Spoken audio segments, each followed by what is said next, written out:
Mais um bate-bola de Marinho FC entrando no ar a partir de agora. Hoje com dois convidados já cativos aqui do programa. Então fica por aí que a gente volta já.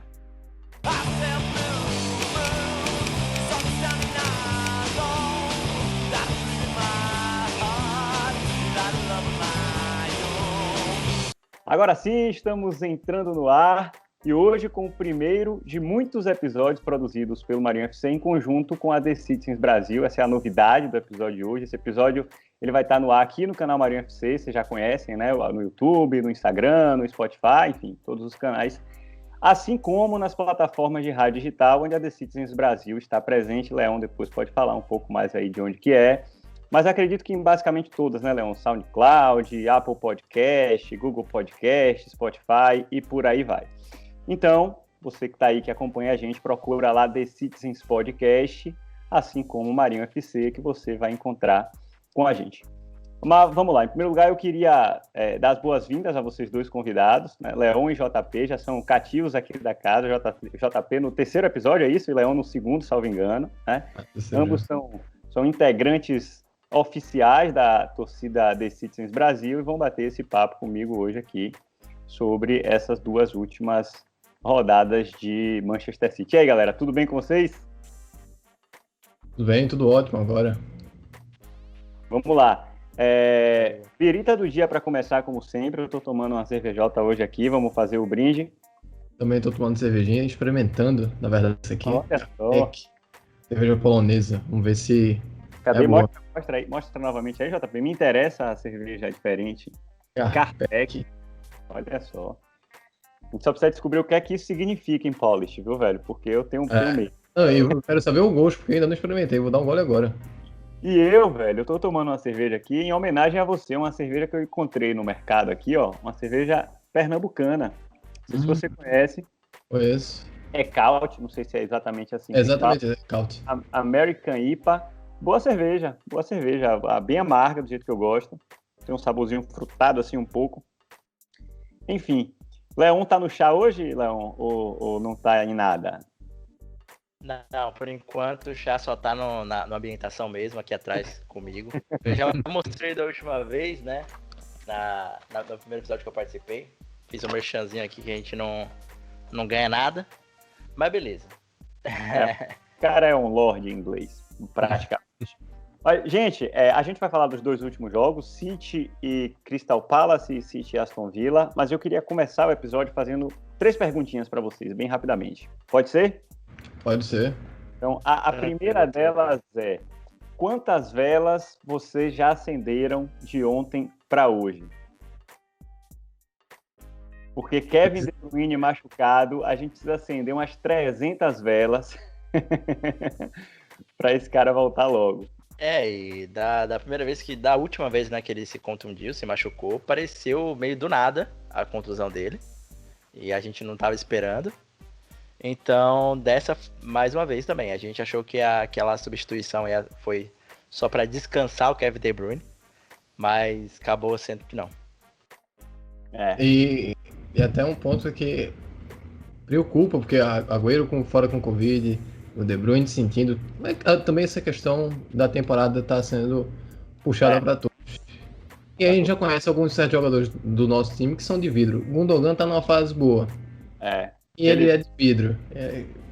Preocupa. Esse dia eu estava pensando exatamente sobre isso. Nunca mais ele machucou. Coisa boa, né? Coisa boa. Isso é uma zicada que a gente tá dando. Quero nem... Bate na madeira, bicho. A segunda pergunta é o seguinte: é Gundogan ou é Gundogol? Tá sendo Gundogol e eu vou falar, hein? Eu vou cantar. Essa bola eu já tinha cantado bem um tempo antes já. Que ele tá sendo um cara muito importante na criação de jogadas, principalmente quando o Kevin De Bruyne passa ali pela direita ou então o Foden pela esquerda. Ele se mete ali por um instante como se fosse um camisa 9 e ele vem fazendo isso várias vezes, não é uma vez ou outra, né? Só quando faz gol, mas é direto. Então o cara tá sendo farejador de gol. O nosso camisa 8 tá demais. Lembrando os bons tempos de Colin Bell com a 8, sendo ofensivo. Mas o bom do Gundogan, eu disse no episódio passado que eu não sou fã dele. Pelas constantes temporadas irregulares que ele teve. Mas é bom ver ele jogando no mesmo nível que ele estava jogando ao sair do Borussia. E foi um dos motivos de o City ter contratado ele. Foi a excelente fase que ele passou no Borussia Dortmund. Então, pra gente, como torcedor do City, pro time, é importantíssimo o jogador do nível do Gundogan tá passando uma fase excelente como essa. E a gente não tá zicando. Não está. Ele para mim é o famoso box-to-box mesmo. É o cara que vai lá atrás e chega na frente.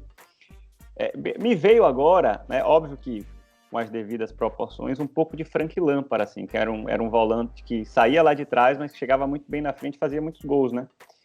Então, lembrou um pouco. E o lance de Gundogan é uma coisa que eu gosto muito, é que ele consegue trabalhar bem nos espaços pequenos. Esse último jogo, por exemplo, muitas vezes a bola passou pelo pé dele, ele apertado ali com 2, 3 ao redor e ele conseguia sair, encontrar o passe. Então está de fato fazendo essa temporada muito bem. E a terceira pergunta, só para continuar aqui nessa parte, né, meio descontraída para a gente começar o programa, quem tem Cancelo não precisa de De Bruyne? Calma. Cancelo, já falamos aqui várias vezes, é importantíssimo ele ter essa liberdade para criar, finalizar a jogada. A gente vê, ele não tá tendo dificuldade de chutar com a perna esquerda, ele não é canhoto, mas ele tá finalizando, ele tá criando, tá participando tanto no meio quanto no aberto. Mas existe um salto gigantesco para chegar no De Bruyne. Eu concordo com você. Foi só pela resenha a pergunta. Mas vamos lá, vamos entrar no primeiro jogo então, Manchester City Crystal Palace, 4-0 City, atropelo. Eu queria só trazer a estatística aqui, eu tinha separado 72% de posse de bola, contra 28%, obviamente, do Palace. Foram 13 finalizações do City contra 2 do adversário, 6 no gol contra nenhuma no gol. Então, realmente, um jogo muito bom da gente. Eu vou passar a bola para vocês, quem quiser começar primeiro aí, levanta a mão. e para ouvir um pouquinho do que é que vocês acharam aí, das impressões com relação a esse City e Palace. Quer começar, Leão? Bom, pode começar, porque eu já dou uma refrescada na mente. Sim. Aí, pra facilitar um pouco. Se vocês quiserem, eu começo, tá, gente? Não, eu ia começar eu não queria começar destacando a defesa, mas agora vai. Não teve nenhuma finalização ao gol nesse jogo contra o Palace. Novamente, Rúben Dias e John Stones provando fantásticos. John Stones provando fantástico na frente também, 2 gols. Ele não fazia 2 gols pelo City desde 2018, acho que contra o Feyenoord na Champions League. É isso. E, é bom quando a gente tá voltando a ter essas jogadas aéreas fortes, porque eu sempre senti que quando a bola a gente ia para escanteio, a gente tinha que sempre sair essa jogada curta, bater o escanteio curto, para depois cruzar, para tentar criar alguma coisa. A gente tinha perdido muito essa parte do escanteio. Eu acho o futebol inglês importantíssimo você ter essa questão da bola aérea também, e da presença dos zagueiros na área. Além de Stones e Rúben Dias, que são altos, o Rodri também é muito alto, tem 1,90 m, salvo engano. Então, toda a bola na área agora, a gente tem 3 caras lá, com muita possibilidade de cabecear para o gol, né? Então, é mais uma jogada aí de perigo a nosso favor. Mas continua, JP. O Rúben Dias, ele se posiciona muito bem na área, ele cabeceia muito bem. Ele só não tá fazendo gol ainda, mas... acho que o segundo gol do Stones, que ele cabeceia para baixo e forte. Exige uma boa defesa do goleiro do Palace. Aí depois sobra para Stones de canhota fazer o golzinho ali. Mas é tão bom a gente tá vendo a defesa do City ser segura defensivamente e ofensivamente. A gente até estranha, a gente tá obviamente tendo esse papo da falta de um 9. Será que o City é o City? Defensivamente, assim. A gente foi do papo de a gente fazia gol, a gente acabava sofrendo. Isso sempre foi a gente. Pelo menos nessas últimas temporadas, principalmente com o Guardiola. Eu sempre senti a defesa sendo O O elo mais ponto fraco. é o elo mais fraco. Muitos jogos a gente não tomava gol, mas não era por causa da defesa, porque a gente controlava o jogo de tal maneira no meio de campo, a gente não permitia a posse do time adversário de tal maneira que eles praticamente não atacavam. Agora a gente sofre ataques, mas a zaga é que tá desarmando, é que tá quebrando, é o posicionamento de Rubem Dias, a leitura do jogo dos Stones, é a maneira que o Cancelo tá se movendo no meio de campo, é o Rodri caindo na linha. Então, é bom. Eu estava falando da parte até ofensiva, que é a falta de um 9. O pessoal estava até falando que Pepe, nas últimas entrevistas, deu uma cutucada aqui e ali em Jesus. Ele tinha falado que o 9 precisa fazer gol, que o City não precisa estar jogando com um atacante o tempo inteiro. A gente não está tendo realmente esse 9. O Agüero agora está com Covid, mais 15 dias aí, pelo menos 15 dias parado. Depois tem questão de voltar para o físico e tudo mais. Não sabem quando é que ele volta. E Jesus, a gente já falou em podcasts passados que ele não está numa boa fase. Desde a Copa. Ele não tá numa boa fase desde a Copa. Ele sentiu as críticas da Copa do Mundo e isso acaba prejudicando ele no City. Por mais que no jogo contra o Real Madrid ele foi importantíssimo, foi uma das melhores partidas dele com a camisa do City. Mas ele não tava de novo muitas vezes. Muita gente viu ele roubando bola lá de Mendy na lateral. Porque é aquele ponto que a gente fala que ele não tá jogando mais como 9, ele tá jogando aberto. Ele não jogou como 9 aqueles jogos contra o Real Madrid. Me lembro bem, ele jogou aberto. Mas ele tava lá na área pra fazer o gol de cabeça no jogo de ida. Expulsão do Ramos. Aproveitar a falha do Varane no jogo da volta. Sim, perfeito. Foram bons jogos. Foram bons jogos dele, mas ele não pode estar dependendo de um time estar taticamente armado para ele se existem outros jogadores que façam essa posição naturalmente. E ele foi contratado para ser o que ele veste, uma camisa 9. Para mim, resumidamente, a gente já bateu nisso aqui em outros episódios, mas enfim, né, entrando no assunto, vamos falar. Ele precisa fazer gol, velho. Acabou, ele precisa fazer gol. Não interessa se ele vai jogar aberto, se ele vai jogar de 9, ele precisa fazer gol. Porque Foden entra, faz gol, Sterling faz gol, Mahrez entra, tá numa fase ruim também, mas volta e meia faz um gol, Gundogan fazendo gol, Stones fazendo gol e Gabriel Jesus não faz gol, velho. Então, assim, ele precisa começar a fazer gol porque, não sei, é um dos jogadores que a gente já falou disso aqui, que eu desconfio, assim, né? Se realmente está no nível que a gente precisa. Mas vamos lá, vamos dar um voto de credibilidade. Ele de fato é um cara muito esforçado, né, voluntarioso e tudo mais. Acho que ele faz um papel importante. O Pepe já destacou isso muitas vezes. Ele faz o papel que nenhum 9 faz, né? É o papel de volante. Mas ele precisa fazer gol. Para mim, ele precisa voltar a fazer gol urgentemente, né, para espantar essa má fase aí e mostrar que ofensivamente ele é uma peça de valor, né, para o grupo. Mas enfim. Você quer falar algo, Leon? Você tá caladinho aí? Bom, o JP enfatizou aí o caso da defesa, né? E a gente pode até lembrar que, primeiramente, o forte do Pep Guardiola nunca foi, né, a treinar a defesa. Teve até um boato, não sei se foi realmente um boato um tempo atrás, que ele não treina o tackle, né? Não treina a dividida, não treina alguns fundamentos de defesa. E realmente o jogo dele se evidencia muito no ataque, né? E outra coisa para se lembrar é que Rubem Dias não era a primeira opção, né, para a contratação. A nossa primeira opção é o Koulibaly. E o Rubem Dias estava até ali para a quarta opção de ser contratado. Então ele chegou à torcida sem muita expectativa, né, em cima dele, e agora está sendo a referência de zagueiro nosso.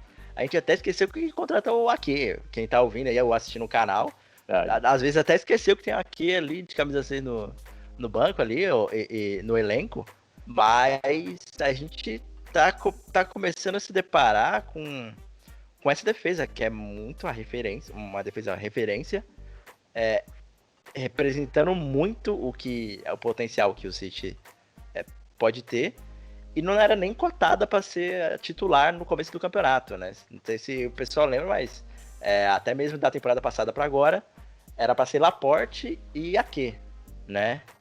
o que se imaginava de ser uma defesa titular. Agora é um Stones que era desacreditado por muitos, sólido pra caramba, salvo aqui o trocadilho. E o Rubem Dias, que era a quarta opção de contratação, e agora tá deslanchando. Eu mandei até no Twitter ali uma carta ali de Magic, e o cara é como se fosse uma carta que nega tudo ali, que anula qualquer tipo de ataque, mete Rubem Dias e Stones. É impressionante. Os números do Stones nessa temporada tá incrível demais. Como a gente ressaltou aqui, 0 chutes a gol do Palace. Anulou completamente o ataque do Palace. O Palace não estava sabendo como atacar esse jogo, né? Mas o destaque ofensivo que eu vou dar para o City, eu vou dar na próximo assunto. Porque é uma outra coisa que me incomoda, mas também faz parte, né? Que é a questão dos chutes a gol. Então é isso. O ataque jogou, né? O time, os 4-0 refletiu como foi o jogo, né? Como foi esperado. A gente dominando ali o ataque, e os 4 gols foram consequência. E também, como o JP falou, gols de bola alçada para a área. O City nunca foi forte nisso, salvo os tempos de Dzeko, né? Que tinha ali o porte físico para fazer aquilo. Mas na era Pep Guardiola, isso era raro acontecer. A gente não tinha nem referência. Até hoje, né? A gente não tem uma referência na área ali para uma jogada de cruzamento e tal. Mas hoje temos defensores, né, de porte físico para poder cabecear. E até mesmo o Rodri, né? Como a gente comentou.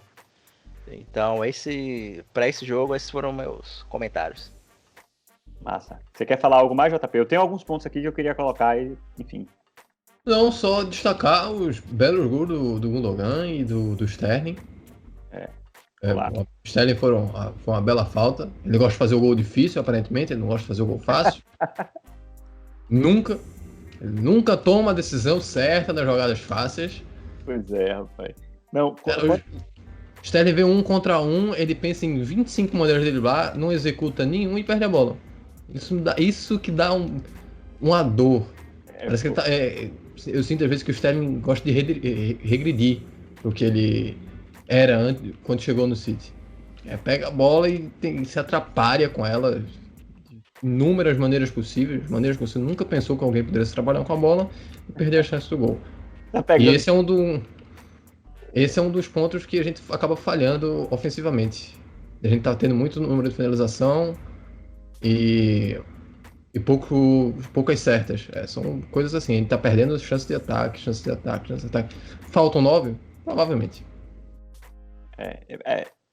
Sterling eu não sei, é um pior, melhor ponta-direita do mundo. É uma coisa assim, é esquisito. Não é um craque, não dá para dizer isso, passa longe, mas é um cara que produz muito, que faz um furdunço danado e que ele tenta 10 vezes e uma ele acaba conseguindo dar certo, né? Mas enfim, o que é que eu destaquei para esse jogo aqui? Primeiro, né, quando saiu a escalação do Palace, né, para mim a grata surpresa foi Zaha não jogar. Né? A primeira coisa que eu pensei foi: a gente não pode perder pontos para um Palace que não tem Zaha, porque a gente até falou disso, JP, no episódio anterior, que era o cara realmente perigoso, né, do time adversário. Então, quando eles vieram sem Zaha, tirou um peso danado das minhas costas. Uma outra coisa que eu observei, e a gente já comentou aqui também, é que essa questão de Pep tentar fazer com que o time jogue do mesmo jeito, independente de ter peças diferentes. O City começou o jogo com Walker e Zinchenko, e o papel que Cancelo vinha fazendo nos jogos anteriores, né, de correr para dentro, o Zinchenko estava fazendo, enquanto o Walker estava em campo. O Walker fazia a linha de 3 com Rubem Dias e Stones, e o Zinchenko vinha para meia, né, fazendo exatamente o trabalho que Cancelo fazia. E aí, quando o Walker se machucou e saiu do jogo, Cancelo entrou, aí se inverteram novamente os papéis. Cancelo passou a fazer essa meia e Zinchenko ficou na dele lá na lateral esquerda. Então, achei legal destacar isso, porque mostra que a ideia é ter um time que jogue, independente das peças, da mesma maneira sempre. Né? Achei interessante isso. Falar também da assistência de De Bruyne, né? Aquela trivela maravilhosa, não dá para quem joga a bola sabe, então não dá para não falar disso. Achei que o Walker fazia um jogo ruim até o momento que ele saiu, errando algumas coisas, alguns fundamentos bobos ali, uns passes, atrapalhando um pouco com a bola. Enfim, e o último destaque vai para Fernandinho, que eu acho que mais uma vez, apesar de tudo que a gente já falou, de idade, fez mais uma vez um grande jogo, assim. Poxa, eu fico feliz, assim, de ver Fernandinho jogando na dele, né, como volante e jogando bem. Então, esses seriam os meus pontos aí para fechar esse jogo contra o Palace. Estamos a 0 programas sem falar do Walker. Cara, bote fé, a gente nem comentou sobre o Walker. Pois Acho que não tem muito a comentar sobre as performances dele recentemente, não. Porque tá jogando muito, né? Nos últimos, sei lá, 3 ou 4 jogos aí, tava sendo sempre Cancelo, né? Salvo engano. E quando a gente foi tentar fazer agora Walker Cancelo, ele acabou sentindo a pancada no jogo contra o Aston Villa, saindo, aí entrou o Cancelo, entrou o Zinchenko, foi o Cancelo. O Walker só passa desconfiança, ultimamente. Só desconfiança. Tem uma raiva. Felizmente. Eu gosto muito do Instagram dele, ele é ótimo no Instagram. Sim. Se eu não me engano, ele tem Twitter, né? Às vezes ele twitta umas bobajadas interessantes, você dá uma risada ali e tal. Exatamente. Mas vamos lá. Fechamos então o City Palace 4-0, atropelo. Ótimo jogo pra gente, acho que não tem muito o que falar, porque deu tudo certo. E vamos então para Manchester City e Aston Villa. Esse dessa série de 3 jogos aí dos últimos, né? A gente jogou contra o Brighton antes, salvo engano, contra o Palace e contra o Villa. Eu achava que o Brighton seria o jogo mais fácil, acabou não sendo, né? Foi 1-0 encardidozinho ali. O Palace a gente atropelou, e o Villa eu já esperava também um pouco mais de dificuldade, porque é um time um pouco mais estruturado, que tá bem na tabela, né? Tem jogos a menos.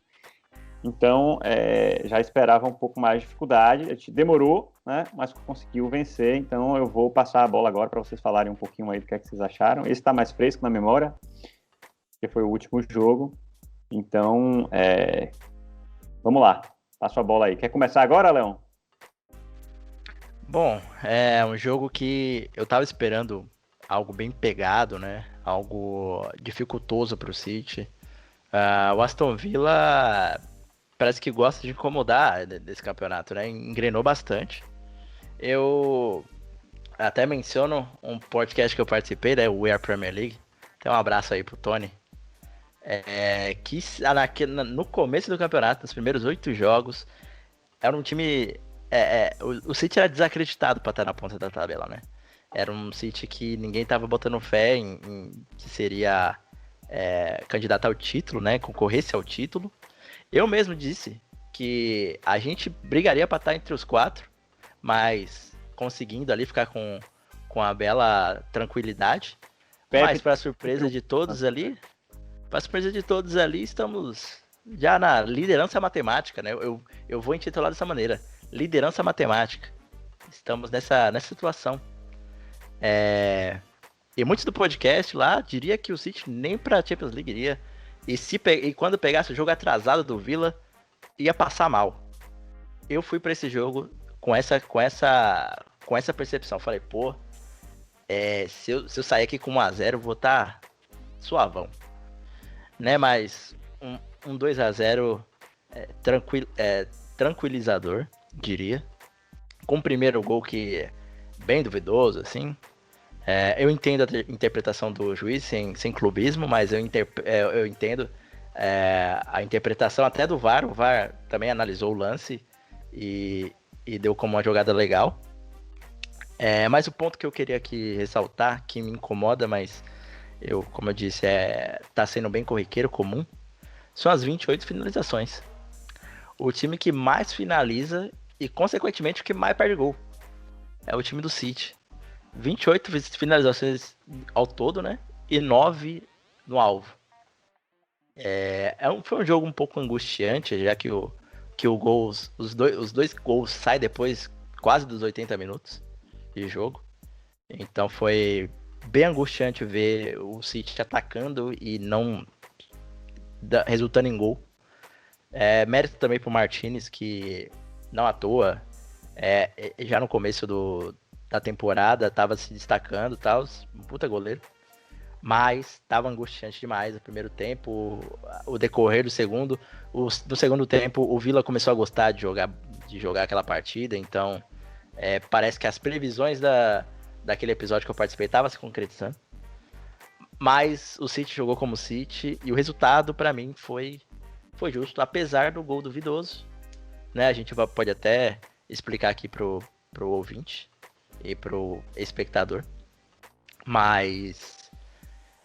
E falando também de Bernardo Silva, que é um cara que tá sumido. É o famoso mestre dos magos.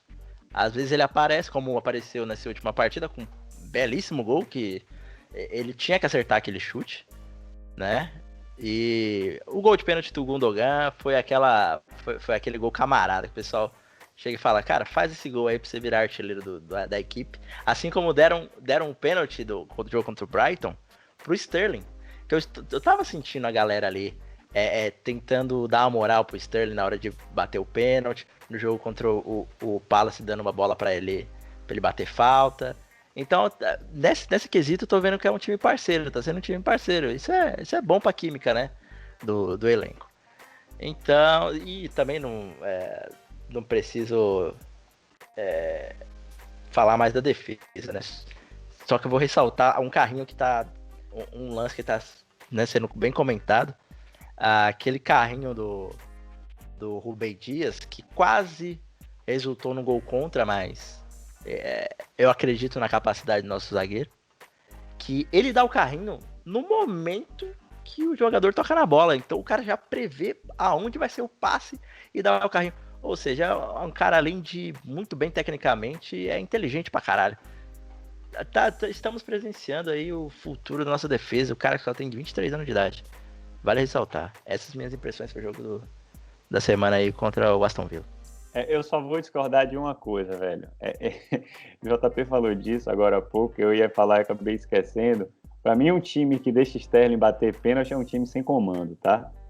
Nem pênalti nem falta. Pelo amor, quando ele pegou a bola pra bater a falta, ele vai, tira esse cara daí. Eu comentei no grupo aqui que eu participo, que é isso, não sei o quê. Aí o cara foi lá e meteu o gol, né? Acontece, mas é como o JP falou, vai acontecer uma vez e não sei quantas, né? Mas enfim, deixa eu passar a bola agora pra JP falar aí das impressões dele e depois eu volto aqui. Cara, vamos lá. Foi um jogo que eu já imaginava que seria difícil. Mas foi muito mais difícil do que eu pensava, pela postura defensiva do Aston Villa.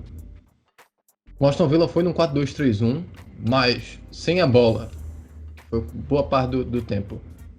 Eram 5 atrás, se não me engano, o Douglas Luiz, que a gente pode ter a opção de recompra e pode ser o substituto do Fernandinho. Eu tinha até esquecido de falar isso no outro episódio, eu só lembrei durante o jogo que a gente tem essa opção de recompra do Douglas Luiz. Era ele que fazia mais um número na zaga, e chegou em lances que eles tiveram 7 jogadores, uma linha de 7 jogadores dentro da área deles. É extremamente complicado entrar na área, fazer o jogo que o City gosta de fazer, com 7 jogadores dentro da área.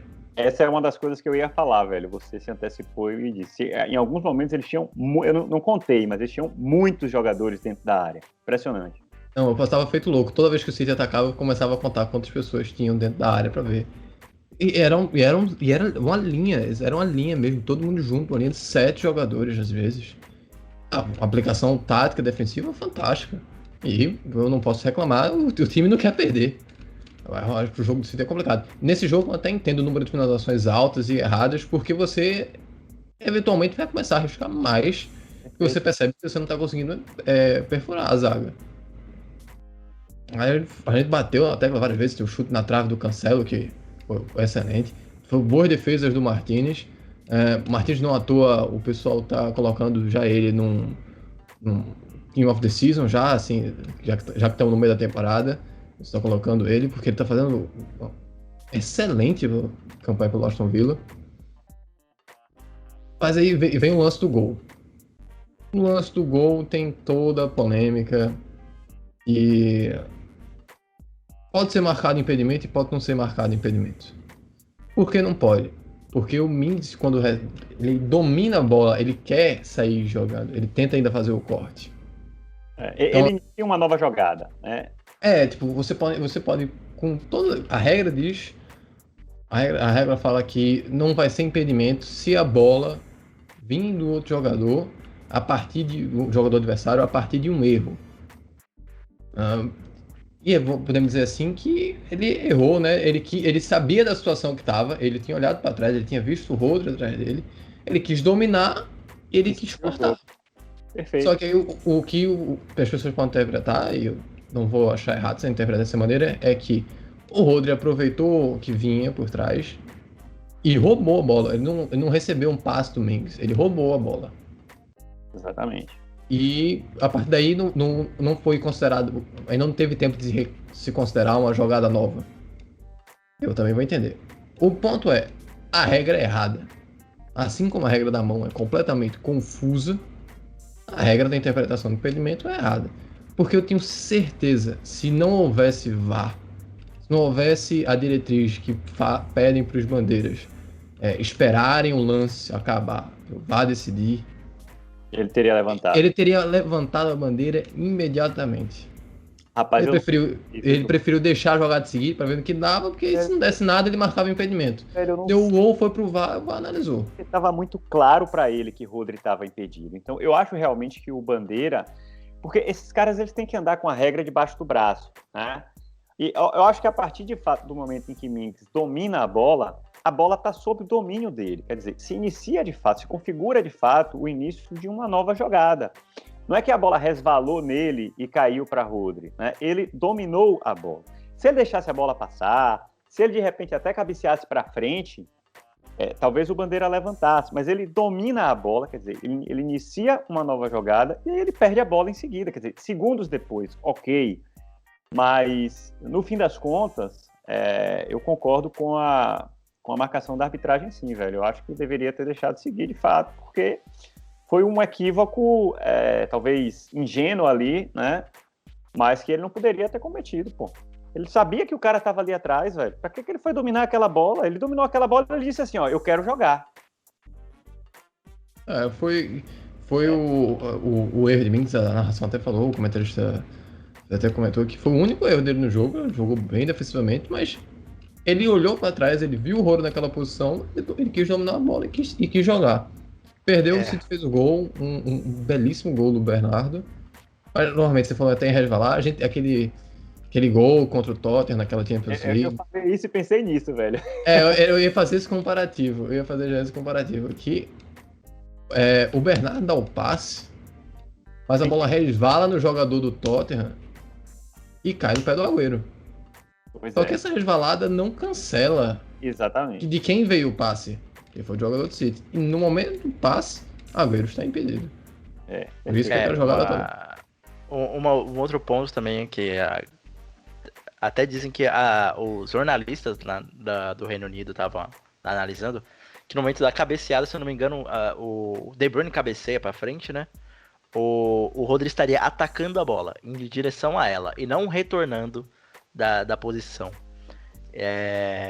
Então esse seria um certo argumento para atacar a bola. Eu não concordo, não. Se ele tivesse atacando a bola, ele teria batido de frente com o Mings. Quando o Mings fosse dominar, o Rodri estava junto. Exato. Mas ele esperou o domínio. Exatamente. Esperou o domínio. Dominou, ele é aí que é o momento que ele ataca a bola. Exatamente. Rodri foi muito inteligente, na verdade. Rodri foi muito safo, porque se ele vai para cima do cara quando a bola está no ar, se caracterizaria o impedimento, porque ele vai para a disputa daquela primeira jogada, né? Mas ele espera o cara dominar, quer dizer, se iniciar uma nova jogada, e aí sim ele vai para cima dele. Então, ele foi muito inteligente. A verdade é essa. E quem cabeceou a bola foi o próprio Bernardo, tá, Leon? Ele é que começa. Ele cabeceia e depois chega lá na frente e faz aquele belo gol. Certo. Então foi muita questão de linguagem corporal, né, na hora da análise do VAR. Então o negócio foi muito importante. Eu comemorei, aí quando eu vi o lance que o Bernardo cabeceando, eu digo, peraí, isso aqui pode dar ruim. E o engraçado é que Bernardo, ele começa a comemorar e de repente ele para, aí, pô, vão anular. Aí Pepe, aparece Pepe também meio que reclamando, eu fiz, caramba, velho. Anularam. mas aí depois deu tudo certo, graças a Deus, e não anularam. Mas enfim, deixa eu trazer meus pontos aqui também, porque já estamos nos 35 aqui, a gente precisa chegar até os 45, tá, gente? É o limite. Não dá para estourar isso, não. A primeira coisa para mim é que seria muito injusto o Manchester City não vencer esse jogo por tudo que produziu. Óbvio que o Aston Villa também criou possibilidades, mas a gente criou muitas chances. O Leon já falou aí, foram 28 tentativas, né? Então o City criou bastante e em alguns momentos eu disse, velho, não é possível. Eu comecei a pensar que seria um daqueles jogos em que a bola não quer entrar e que não entra de jeito nenhum. Aquele lance de bate-rebate, a bola sobra, Gundogan passa por debaixo da perna de Gundogan, ele não consegue chutar pro gol. Aquela outra que sobra, ele bate meio que caindo também e bate para fora. Não é possível, hoje não é o dia, não vai entrar. Né? Mas, felizmente, a coisa aconteceu. Eu acho que a gente precisa destacar Bernardo Silva, não só pelo gol, tá? Ele voltou a jogar bem de fato, ele é um cara que se movimenta muito. Inclusive, estava vendo hoje o Richard Dunne lá naquele programa que eles fazem lá, oficial do City, depois do jogo. Ele fala que a energia e o entusiasmo de Bernardo estão sendo muito importantes para o Manchester City, eu concordo com ele, tá? É um cara que estava de fato sumido, mas que ele voltou a jogar bem, sim. Ele tecnicamente é muito bom, é indiscutível, mas ele talvez esteja se encontrando, né, melhor agora em campo. Esse jogo ele fez como falso 9. Acho que Pepe gosta, né, de fazer esse revezamento de falsos 9 aí, né? Cada jogo ele coloca um. Dessa vez ele colocou o Bernardo e felizmente deu certo. Achei que Foden jogou muito também. Precisa falar de Phil Foden nesse jogo. Ele produziu demais ali pela ponta. Teve boas chances, poderia até ter feito o gol. Infelizmente não fez o gol, mas achei que ele produziu demais. Assim, muita segurança, muita confiança. Eu era um dos caras que desconfiava de Phil Foden, não do talento dele, né? Mas da capacidade dele de encarar uma Premier League como titular, né? A partir do momento que David Silva vai embora, surgia essa possibilidade, e eu fui uma das pessoas céticas que dizia, rapaz, ele não está pronto ainda, né? E ele tá mostrando que eu estava errado. Ele está calando minha boca bonitinho. Achei que ele fez um jogo excepcional. E falando um pouco de Aston Villa, né, teve um momento no segundo tempo que o jogo, a gente fala aqui na Bahia, não sei como é que é aí em São Paulo e em Recife, mas a gente fala aqui de baba, né? O jogo virou um baba, velho. Teve uma hora que virou aquele negócio de bola para lá e o City vai lá e ataca e daqui a pouco o Aston Villa vem. Virou um baba de fato, né? Muitos contra-ataques perigosos, mas a gente deu sorte, né? Não só sorte, a gente teve competência para vencer, né? E esse lance também da gente ter concedido algumas possibilidades para eles é ruim, mas de certa forma, olhando o lado positivo, olhando o copo meio cheio, tá? Mostra que a gente tem um goleiro lá também que é seguro quando a gente precisa, né? Campo molhado, bola escorregadia, eles chutaram algumas bolas em direção ao gol e Ederson foi bem. Acho que não fez nenhuma defesa milagrosa, digamos, mas defesas difíceis sim. Então, acho que o jogo serviu também para mostrar um pouquinho que a gente tem um goleiro lá atrás, né? E que a gente pode ficar tranquilo também quando passar da barreira lá do muro, que Ederson tá lá. E meus pontos seriam esses aí. Cara, só uma questão até mais adentro o pênalti, que é o que eu falei da questão da regra. Porque a cabeçada de Jesus é próximo, mas o cara tá o braço na posição errada. Não natural. Não natural. Só que aí a regra não fala mais da questão não natural. Também a regra não abre espaço para interpretação mais. Essa regra. Aí, tipo, se o Aston Villa quiser reclamar que estava muito próximo, pode. Aqui no Brasil a gente teve casos recentemente de pênalti sendo marcado, que a bola estava extremamente próxima e o pênalti foi marcado e que a bola estava extremamente longe e não foi marcado. Enfim. São regras que precisam ser revistas urgentemente. Eu sempre falo que a gente não pode deixar um bocado de senhor de 60 anos de idade da Suíça ficar fazendo regra. Complica a situação um pouco, às vezes. Eu acho que não é uma coisa que persiste não só no futebol, mas é outro assunto. Não, mas no futebol porque tu vai mudando a regra, vai mudando a situação e, cara, o cara na Suíça tá escrevendo regra, aí muda a interpretação, é complicado. Outro ponto que eu queria fazer, o Foden, eu tinha conversado com... Quando eu fui a São Paulo, a última vez que eu fui a São Paulo, 2018, tinha conversado com um torcedor de Manchester, lá da Inglaterra. Eu tinha perguntado, como é a visão do Foden na Inglaterra? Vocês querem que ele participe mais? Ele quer que ele entre nesses jogos importantes. Foi até um jogo contra o Chelsea, que a gente acabou perdendo 2-0. A gente quer que ele entre, a gente quer que ele participe mais desses jogos, mas a gente entende o que Pep está fazendo, que era colocar ele aos poucos, introduzindo, se eu não me engano, o próprio técnico do Aston Villa comentou, não, o técnico do Crystal Palace, Roy Hodgson, comentou sobre a maneira que Pep Guardiola introduziu o Phil Foden no time principal, aos poucos, em determinados jogos ele jogava tudo.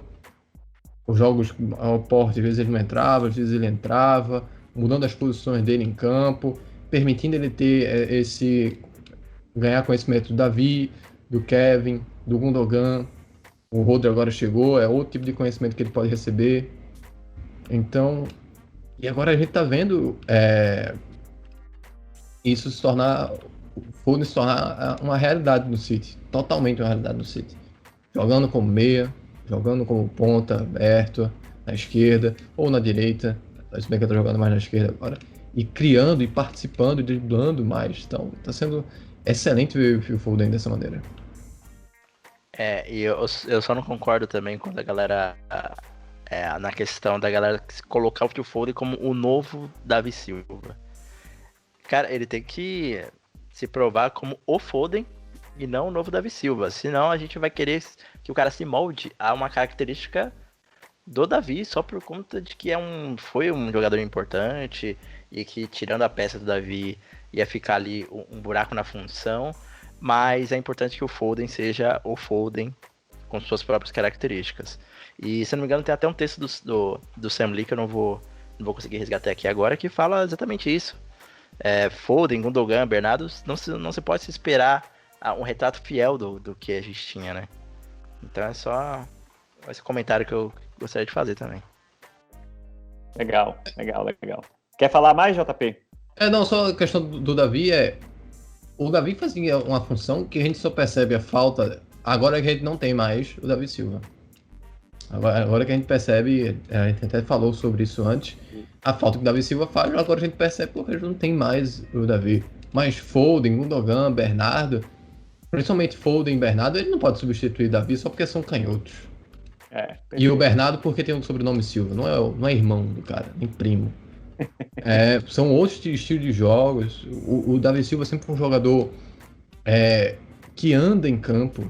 Não anda em campo, aquele andar em campo que você fica pé da vida com o jogador do seu time. É aquele andar em campo de receber a bola e ter total visão do jogo. E ele faz a bola correr. O Davi, o Bernardo e o Foden não, eles são jogadores mais rápidos, eles gostam de correr com a bola, eles gostam de abrir mais os espaços e mais para a ponta do que o próprio Davi. Aparecem na área de maneiras diferentes do que o Davi. Então a gente não pode estar exigindo desses dois jogadores o comportamento do Davi Silva, que eles não possuem a característica do Davi. Não, são características diferentes mesmo. E Davi, para mim, ele vai ser insubstituível sempre.